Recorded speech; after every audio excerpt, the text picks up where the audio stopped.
Mi nombre es Ana Lucía Restrepo Torres y hoy hablaré sobre el libro Temporada de Machete. Soy estudiante de Comunicación Social y Periodismo. Para empezar, hablaré sobre la estructura del libro. Bueno, este libro tiene una estructura peculiar porque da y narra la historia de un genocidio que pasa en Ruanda, pero desde la perspectiva de los asesinos. Entonces empieza dando un concepto de Ruanda y el genocidio, después da como unos puntos de vista de lo que pasó de la primera vez que mataron a alguien de parte de los asesinos, pero lo curioso es que el autor analiza muchos puntos de vista. El autor analiza algunos temas controversiales con la opinión de otros autores, también genera muchos discursos de algunas víctimas y unos supervivientes que quedaron. Entonces es lo importante de esta estructura. Antes que nada, también quiero recalcar otra vez que da un análisis y ese análisis deja al lector que también se cuestione muchas cosas y muchos temas que el autor y los asesinos mencionan. Ahora hablaré de los principales conceptos que están en el libro. El primero es el odio, es el que se ve en todo y pues por lo que se genera el genocidio. Nos damos cuenta que el odio entre estas dos etnias siempre existió y como que siempre desde que eran pequeños a los hutus los padres los criaron con ese odio y como que siempre con burlas de los tutsis, y también en épocas pasadas cuando los tutsis eran los que gobernaban, que también los tutsis tenían como ciertos ataques hacia los hutus, como que estas dos poblaciones siempre tuvieron, estas dos etnias siempre tuvieron ese odio del uno para el otro. Entonces es importante analizar eso. Otro aspecto es la venganza. ¿Por qué la venganza? Porque realmente ellos crearon el genocidio principalmente por las tierras, porque las tierras, los tutsis tenían mejores beneficios y sus vacas, según los hutus, destrozaban todos. También hay otros aspectos como que las mujeres tutsis eran más lindas y eso, pero también principal es lo de las tierras. Entonces como que se querían vengar de cierta forma de cosas que habían pasado anteriormente, como ya lo mencioné, y lo de las tierras que a ellos les iba mucho mejor. Entonces por eso querían exterminar a los tutsis. Otro tema es el remordimiento que se evidencia al final del libro cuando ya se habla de la cárcel, de que ellos están en prisión y les preguntan si tienen remordimientos. Muchos dicen que sí, que sueñan con algunas cosas, otros dicen que no tienen ningún tipo de remordimiento. Entonces nos da a entender cómo este concepto de remordimiento cuando estaban en el genocidio no existió. Después existió, pero cuando ya están en la cárcel, pero realmente antes no existió porque ni todos dijeron que en ningún momento un hutu quiso salvar a un tutsi ni quiso tener algo de bondad. Entonces es muy importante este concepto. Otro concepto yo creo que va con la libertad, que dirán, ¿por qué la libertad? La libertad es un concepto filosófico que habla sobre que muchas personas no hacen delitos, no cometen delitos. ¿Por qué? Porque hay una justicia, porque hay alguien que dice que no, porque hay consecuencias graves. Realmente lo que pasó con Ruanda fue que los blancos, que eran los extranjeros, los que apoyaban y los que mantenían en gran parte el orden, se fueron después de que el avión presidencial cayó. Entonces dejaron solos como a los tutsis, y lo que hizo que los hutus aprovecharan y empezaran a matar mucha gente. Entonces este concepto de libertad, y ahora que estaban presos ya se sentían, unos querían pedir perdón y eso, pero ese concepto de libertad, hacer cuando no haya consecuencias. El concepto es la verdad. La verdad, tanto para las víctimas, es muy importante porque quieren saber todo lo que hicieron. Aunque muchos supervivientes vivieron eso, hay cosas que no se contaron. Entonces las víctimas quieren saber eso, y muchos asesinos se guardan tantas barbaries que cometieron. Entonces es eso, como contar la verdad alrededor de este libro, pero hay muchas cosas que callaron y muchas cosas que se guardaron, que ellos mismos decían que habían hecho tantas cosas tan atroces que se lo guardaron porque ni siquiera había palabras para expresar lo que hicieron. Entonces ese es el concepto de verdad, y que muchos de ellos mienten algunas cosas, entonces por eso lo menciono. Otro tema muy importante y quizás controversial es el perdón. ¿Por qué es el perdón? Dirá. Pues el perdón porque realmente ocasiona dos puntos de vista muy diferentes, el de las víctimas y el de los victimarios. Las víctimas dicen que es muy difícil porque no son víctimas en sí, son supervivientes que vieron morir a su familia y que realmente se escondieron en pantanos para poder sobrevivir y que vivían día a día el miedo. Por otro lado, los asesinos querían que los perdonaran, querían volver a la normalidad, pero cuando algo así sucede es muy difícil volver a la normalidad, y es muy difícil que estas dos etnias volvieran a convivir juntas. Entonces es por eso un concepto muy importante el perdón, y entendido de diversas formas por las personas. Ahora hablaré de la importancia del lenguaje en el genocidio. Cuando se da un discurso en un genocidio, siempre se tiende a manipular y a convencer una ideología, un pensamiento.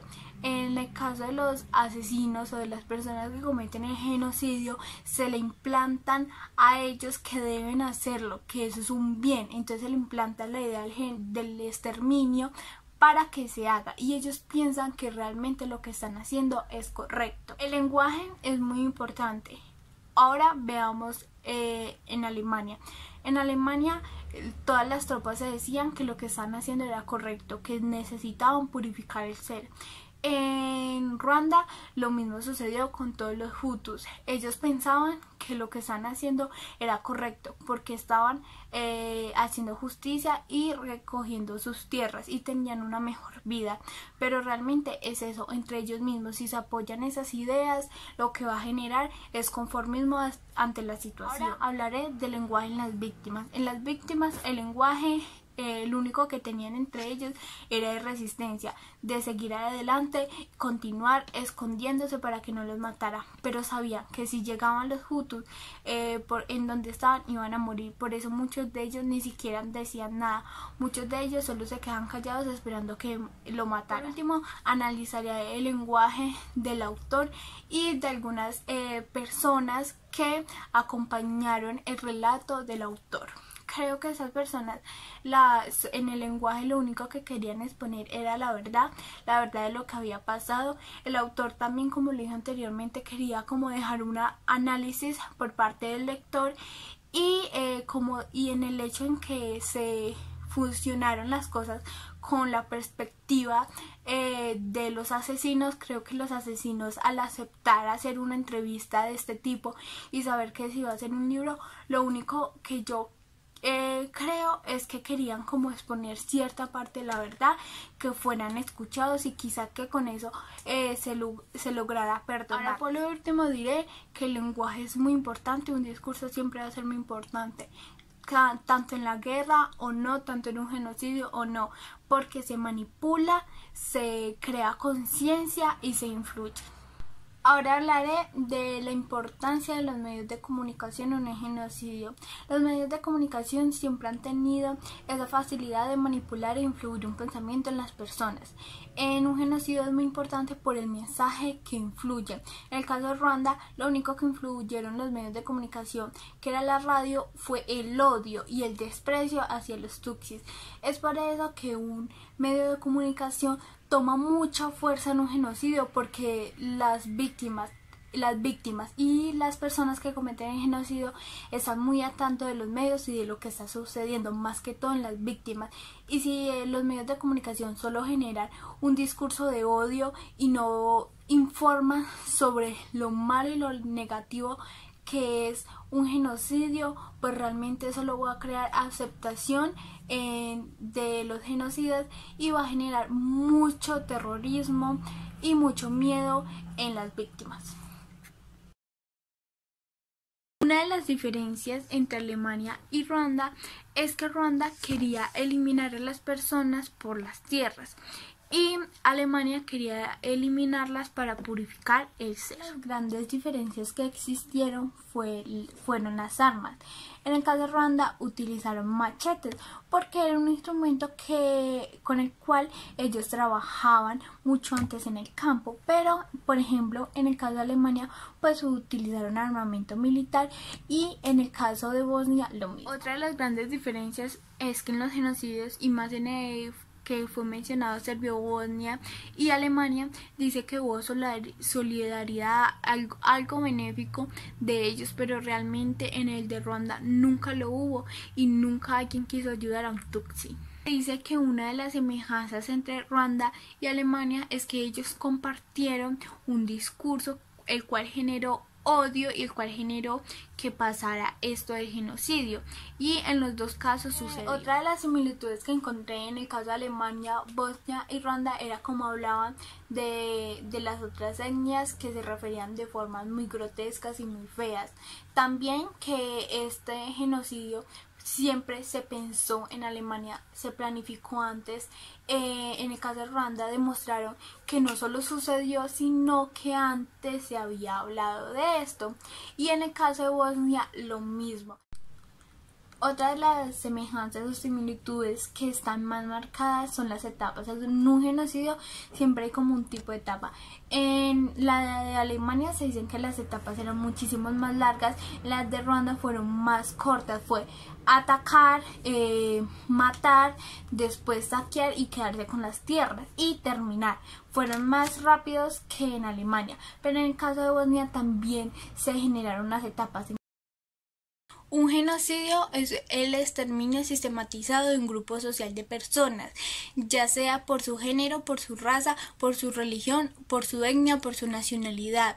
Se da en base al odio y a la discriminación, con fines políticos, sociales, culturales y económicos. Para que el genocidio suceda, la idea del genocidio tuvo que estar antes. La idea del genocidio no da solo al azar o da porque sí, sino que ya debió haber odio y resignación antes a un grupo social. Ahora diré las causas de genocidio. Cuando se da el genocidio en sí, genera mucho resentimiento y odio por quien lo está haciendo. A las víctimas y a los supervivientes lo único que les deja es temor y huir. Por otro lado, el genocidio lo único que ocasiona es terrorismo, y cuando se está haciendo daña totalmente los derechos universales de las personas. Cuando existe un genocidio no existen estos derechos porque solo quieren exterminar a este grupo de personas. Ahora, ¿qué pasa después de un genocidio? Bueno, después de un genocidio lo que se promete a las víctimas, a las supervivientes, es que se cree justicia. Prácticamente sí sucede, pero muchos se escapan, como pasó en Ruanda y como pasó en el caso de Alemania. Ahora, también en las víctimas crean miedo. De forma psicológica, como lo que vivieron es tan atroz, pues su mentalidad es que algún día va a volver a suceder, y también genera una división, porque es muy difícil para una víctima perdonar a quienes mataron a su familia o los intentaron matar. De cierta forma se restablecen los derechos porque ya no se incumplen con el genocidio cuando se acaba. Por último queda el tema del perdón, perdonar, seguir adelante, y la paz cambia completamente en las víctimas. La visión del mundo de las víctimas cambia.